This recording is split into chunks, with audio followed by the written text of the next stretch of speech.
Hey everyone, and welcome back to the Lead with Love podcast with Dr. Q, where we talk about love, leadership, and real life lessons that actually matter. And if you're here right now, it is not by accident. You are exactly where you are supposed to be. And as you all can see, I'm still not in studio, but on my way back to Houston from being with my daughter and her national dance convention. And so it's been super, super cool. And if you get a chance, go and check out my Dance Mom Chronicles, the Lead with Love edition, so you can kind of see how our trip went. But anyway,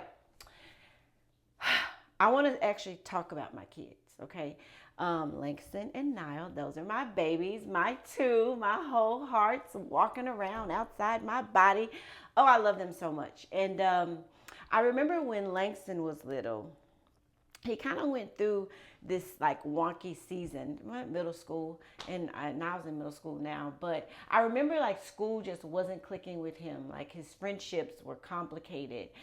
His confidence, wasn't that high, and like every single evening, like I had to make a decision about how I was going to show up for him. And how was I going to focus on what wasn't going well for him, or his grades, the behavior, kind of the, missed expectations, or was I going to lead with what I believed about who he was becoming, right? Not who he was in that moment, right? And so I chose to speak life into my baby every single day, very specific, very intentional, unwavering affirmations, which I do for both. Langston, I see you. You are a hard worker. No one works hard like you do, Langston. Like this persistence, but you are going to be somebody. Like you are somebody. That's what I used to tell him. And then, of course, you are whole, you are perfect, you are strong, you are powerful, you're loving, you're harmonious, you're happy, you are a communicator, you are a king. Like Langston, I just used to affirm him. And then there was Niall, my other one. She different, and it's just very different, okay? But she needed something different. What she needed wasn't just affirmation, but she needed acknowledgement. She needed to know that she was seen. She needed to know that the efforts that she was putting in has been seen, appreciated, and even though it may not be perfect, like I see you, right? And thank you. Two kids, same household, same parents, but very different needs. For one for affirmation, one for acknowledgement. And both of them needed me. They needed their leader. They needed me to see them specifically and different and specific. And they needed me to see them enough to give them what they required, even though it wasn't the same thing, which is not easy to do as a leader. The A in just care. That's what we're going to talk about today, and I'm just going to introduce it because it's pretty heavy, but I'm going to just preview, affirm, acknowledge, and account for. I call it the AAA Effect, and I'll tell you why later. But this is a framework that I do believe keeps people fueled, growing, and committed. It creates a culture for that, not just when things are going well, but especially when they are not going well. And by the end of this episode, you all are going to understand what each of these A's actually mean in practice and why they have to happen in order. One action. And I'm going to tell you one thing that you can do this week that will change how at least one person on your team experiences you, but more importantly, experiences your leadership. So the full deep dive, though, is going to be coming in Q4. I cannot believe we're almost in Q4. But anyways, weeks 40 through 43. But I promise you can't wait that long to really get into this. So please make sure you get your book so that you can dive into these triple A's. So I'm going to start with the metaphor that I use in the book, AAA. And I love it because once you hear it, you're never going to look at leadership the same way. So think about AAA. I don't know if you know what that is, but it's a roadside assistance membership. And so what happens is you pay annually, I think, a fee, maybe Maybe some of you have had it for years. Maybe, you've had it, but you've never even used it, right? But that's the thing about AAA. It kind of sits there in the background. But here's the thing about AAA, right? It changes how you drive. You know what I mean? You drive with a little bit more confidence. You take a little bit more risk. On your road trip, you go out in weather that you may have not, you would maybe would stay home for. You push the limits a little bit more than you would otherwise do, because you know that if anything goes wrong, you know that somebody has your back. Somebody's going to show up with a tow truck and you are not alone. That is what a AAA leader does for people that they lead. When your people know, and not hope, not wonder, but they know that their leader is going to affirm their potential before they even prove it, is going to acknowledge their efforts even when they fall short, and hold them accountable in a way that says, listen, I know that you can do this and I know you can do more. So let's get you to that place. They take risks they wouldn't take before. They try things that they would otherwise never attempt. They give more than the minimum because they know that the minimum is not what the leader sees in them. The leader sees greatness, so they want to give greatness. That is not soft leadership. That is probably the most strategic leadership that there is, because what it does is it unlocks human potential in a way that no incentive program, no evaluation rubric, no performance ever could. It unlocks human potential because of belief, because of acknowledgement, and because you're going to hold them accountable. So I'm going to walk through these, okay? I'm going to try to be quick, because I need y'all to know that the order matters. And it's not a menu, it's actually a sequence. You have to have all three of them in the order for accountability to do so. First, it's affirmation. Affirmation is speaking life again, belief, possibility into someone before they have actually demonstrated it. It's you having vision. It's not flattery. It's not empty praises. It is something specific, an intentional declaration that you see who someone is becoming, and that, but not just see it, but you actually believe that they are. And in my book, I tell a story about little Andrew, and my ESL student. He didn't speak nada de inglés, no English, and he had to take a test. And listen, the odds were stacked against him. I don't know how he was going to pass that test, but every single day, listen, I looked at Andrew in them eyes and I said, Andrew, si se puede, tú puedes hacerlo. You could do anything, right? Now, I didn't have no proof that Andrew was going to pass that test. However, at the end of the year, he passed. Oh yeah, he passed it. And not because he suddenly learned English at a high level, but because he knew that someone believed in him. And I declared over him consistently, specifically, and without wavering that he could do anything. And I believed it. He believed it. He believed it because I believed it. And when you affirm people, they feel believed in. And people who feel believed in, listen, they reach for things that they would never reach for without that belief in their corner, right? The next is acknowledgement. That's the second thing. See, acknowledgement is different than affirmation.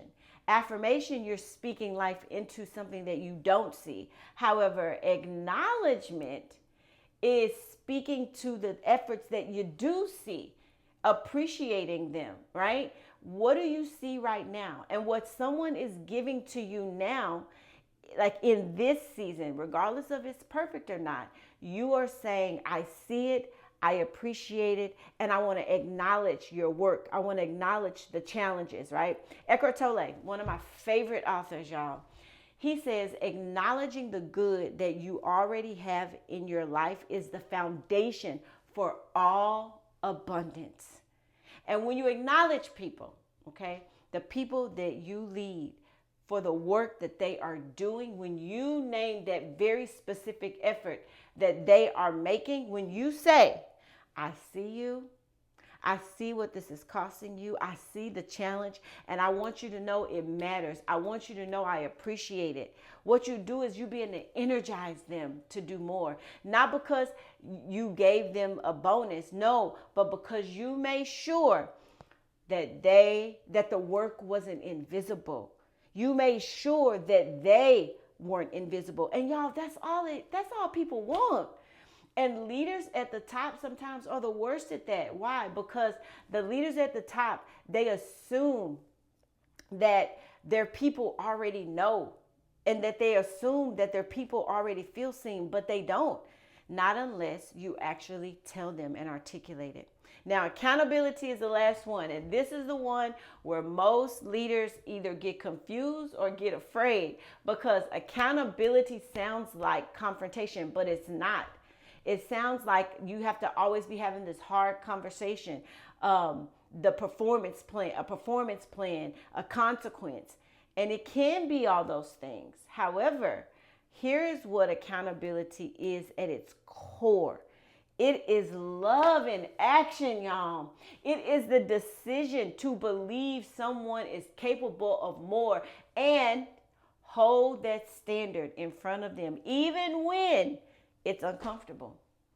You do not hold someone accountable because you're done with them. No, you hold people accountable because you have not given up on them. It is different. Accountability says, I see what is possible for you.